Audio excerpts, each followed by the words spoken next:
Director of Realign for Palestine, Ahmed Alkhatib. So, Ahmed, what does a successful long-term government in Gaza look like?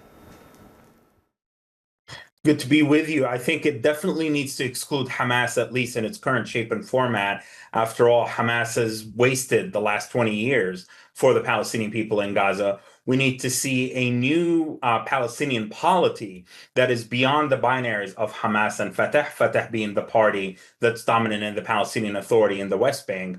But I also think that we need a transitional process that nurtures a new generation of Palestinian leaders, the young generations, those who are professionals, the doctors, the engineers, the journalists, the artists, the poets, the people that I know personally who are there, who are ready to rise up and have been hindered by Hamas and their militancy and terrorism on one hand, the bureaucracy and the corruption of the Palestinian Authority on the other. So we need the transitional period to focus on this neglected target audience. We've seen the video of people in Gaza just with the trucks just trying to rip food off however they can. Some are carrying food on their heads, some over their shoulders. We have hundreds of thousands of people returning to Gaza City. What has to be done to make sure that they survive? Well, we need to surge humanitarian aid in all forms, certainly focusing on food, medical supplies, educational supplies as well. Some of that is to go to warehouses for distribution and delivery. Some of that is to be there as a strategic reserve in case we see the return of the war, God forbid, in case we see the breakdown of law and order.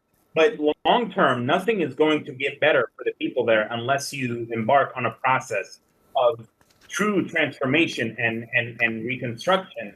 And that can only happen if there is true political change on the ground. And I don't see that happening anytime soon, given that Hamas has refused to really commit to disarmament, the entry of an international security force, and the people of Gaza will continue to suffer in the medium and long term.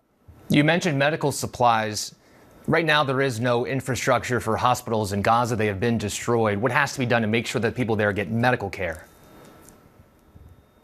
One of the projects that I've been working on is some auxiliary medical capability that we can park offshore in the form of hospital ships or some of the hospital aircraft, if you will, that can be flown nearby. But yes, that is a disaster. And my brother, actually, one of my siblings, is on the ground running the field operations for one of the biggest medical NGOs, a British NGO. And it is a disaster of epic proportions. And it is not just a matter of supplies, it's a matter of infrastructure, equipment, machinery, and know-how, people who have lost limbs, people who have chronic diseases, etc. And so I hope that there's a willingness to engage in out-of-the-box thinking, to implement desperately needed efforts that can surge in medical capacity and healthcare for the civilian population. Well, next time you talk to your brother, tell him thank you for us and all the work that he is doing on the ground there, trying to help those people. Question, though, about some of the other countries in the Arab region. We know U.S. and the Israel are involved. How do other countries in the region work in the ceasefire? Well, some will provide medical supplies and food. Some will provide funds. Some are willing to provide potential troops on monitor to ensure that the governance apparatus is implemented per President Trump's proposal. Some have indicated a willingness to sustain pressure, like Qatar and Turkey, to sustain pressure on Hamas to make sure that it does not go back to October 6th, if you will, whereby they amass wealth and resources for the purposes of building tunnels and rockets and terror machinery, if you will.